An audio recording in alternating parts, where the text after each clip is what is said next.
Oke, selamat siang seluruh masyarakat Surabaya dan Jawa Timur. Hari ini saya bersama Mbak Dian, saya Taufik Monyong dan Mbak Dian sama-sama sebagai penggerak aktivis Kotak Kosong. Nah, eh, ada sesuatu yang ingin kita sampaikan bahwa Kotak Kosong menurut Mbak Dian bahwa ini muncul sebagai sebuah keputusasaan dari masyarakat ketika melihat calon tunggal.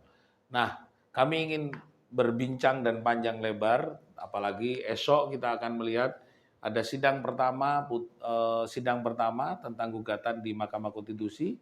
Saya dengan Pak Edward di Waruji, tapi kita berbagi tugas. Saya harus di Surabaya dulu, Pak Edward di Jakarta. Nah, kami ingin mengulik semangat dari Mbak Dian sebagai humas coblos kotak kosong dan sekarang sudah gerilya di mana-mana dan kita juga akan melakukan upaya-upaya itu untuk mengajak masyarakat untuk sadar politik untuk tidak golput tapi coblos kotak kosong. Mbak Dian, ngobrol-ngobrol ini kita Iya, langsung aja berapa saya lihat kemarin aksi di DPRD Kota Surabaya dengan banyak simpul-simpul massa. Salah satunya adalah Dewan Warga, ada juga apa itu tadi kelompok masyarakat budaya, ada surat hijau dan macam-macam yang diampain gerakan pada waktu itu. Apa sebenarnya gerakan kotak kosong ini akan menjadi penyadaran bagi masyarakat? jadi yang tanggal 17 kemarin di depan gedung DPRD itu deklarasi Deklarasi, oke.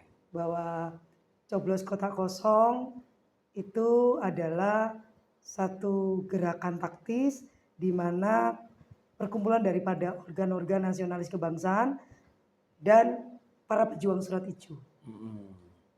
Apa yang ingin dicapai? Apakah kemarin memang ada sumpah serapah, keputusasaan, janji politik dari RG, lalu juga tidak ditepatinya antara keputusan yang diharapkan dan janji yang tidak dilaksanakan oleh RG, atau lebih memang kepada sebuah menyadarkan masyarakat bahwa kotak kosong hadir untuk menyelamatkan demokrasi? Dua-duanya Mas. Yang pertama adalah rasa kekecewaan pada partai. Ya. Pada 18 partai politik yang tidak memberi satu ruang.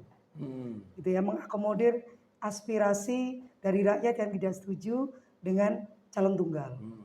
Yang kedua adalah eh, warga yang terdampak terhadap kebijakan pemerintah Kota Surabaya. Baik itu sebelum Eri Cahyadi dan setelah Eri Cahyadi pun tidak juga berkelanjutan dengan baik. Yang ketiga, ya memang kita yang merasa bahwa nggak boleh nih Surabaya seperti ini. Nggak bolehnya gimana sih? Tidak boleh karena menurut saya Nggak boleh ngapain pribadi itu maksudnya? tidak boleh ada calon tunggal Oh, tidak karena boleh ini calon adalah tunggal. kebuntuan demokrasi. Iya, iya, iya. Iya. Dan ayo masyarakat jangan takut bersuara, speak up aja. Hmm. Gitu loh. Karena paling tidak gitu ada pilihan supaya masyarakat itu bisa lega. Ya istilahnya Cak Taufik mungkin begini. Dalam sebuah pesta, lega segorawon, ya mungkin aku makan bakso. Yang bakso akan punya marketnya sendiri. Iya, iya, iya. Yang rawon punya marketnya Harga sendiri. sendiri. Dan saya tahu dan kita sama-sama paham bahwa keduanya ini mungkin memang tidak bisa seideal yang kita harapkan. Iya, iya, iya, Siapapun iya. itu. Tetapi paling tidak Hmm. aspirasi-aspirasi yang ada di masyarakat itu semaksimal mungkin itu harus bisa diakomodir Oke, oke, oke. oleh partai politik. Iya, Tapi kan nyatanya tidak. iya, iya. Pada seragam. Iya, itu yang menjadi kita semakin putus asa melihat demokrasi ini semakin kayaknya kita dipaksa untuk memilih sesuatu yang menjadi paketnya mereka gitu ya. Betul. Oke, oke, oke. Betul.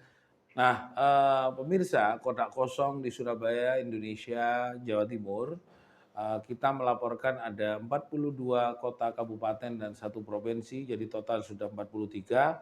Bahwa meningkatnya jumlah kotak kosong yang ada di Indonesia ini bukti bahwa kaum muda kayaknya tidak punya kesempatan. Semuanya yang punya kesempatan yang punya uang. Semua yang punya kekuatan dan kesempatan yang punya kekuasaan. Lalu bagaimana kita menyadarkan bahwa adik-adik saya, saudara-saudara saya, kawan-kawan saya untuk juga punya gairah untuk melakukan upaya-upaya menyelamatkan demokrasi bangsa kita. Nah, ini adalah sebuah momentum bahwa kita menyampaikan, menyuarakan ini jangan golput, jangan golput. Saya ajak kelompok milenial jangan golput.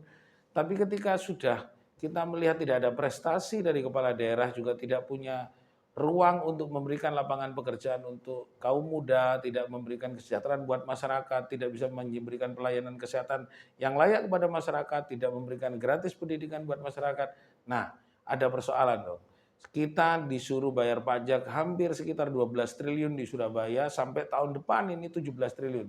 Tapi kalau semua fungsi dari pelayanan itu tidak pernah ada, maka kemana kita harus memilih? Kotak kosong katanya Mbak Dian. Mbak Dian, kalau banyak anggaran yang didapatkan oleh pemerintah Provinsi Jawa Timur diberikan kepada pemerintah Kota Surabaya, anggaran besar dong di Kota Surabaya. Tapi kesejahteraan masyarakat menurut Mbak Dian dalam waktu 3,5 tahun ini apakah sudah ada perubahan atau tidak ada perubahan? Bahkan anak muda ada dalam satu juknya mereka, RG ini adalah orang yang krisis kreativitas.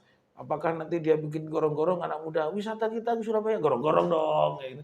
Kok semakin ya, apa yang harus dia... Kalau miskin kreativitas ya, Ya, sebenarnya paling gampang kalau bicara tentang itu adalah apa sih selama 3,5 tahun yang bisa ya. apakah ada satu terobosan politik gitu, Mm-mm. atau ada sesuatu yang bisa membuat kita bicara wow hebat nih RG kali ini. Contoh aja Surabaya next leader. Apa sih bedanya dengan Karang Taruna? Malah kalau kita mau bicara lebih lanjut, maka ada sebentar Mas, maka ada kesan mengkotak-kotakkan kelompok-kelompok anak muda itu ya. Kelompok sosial. Ya kelompok masyarakat sing nom, sing melarat, molok kono ae. Ya, yang ngomong-ngomong cukup Karang Taruna. Ya, Kartarela, nek semua next leader iki sing rojo sepedane di atas 35 juta, kelambine rada wangi-wangi, gak lebus-lebus kaya awak dhewe ngene ya. Ya, ini ada sebuah apa ya, hal yang menurut dan perlu dah itu kan gitu.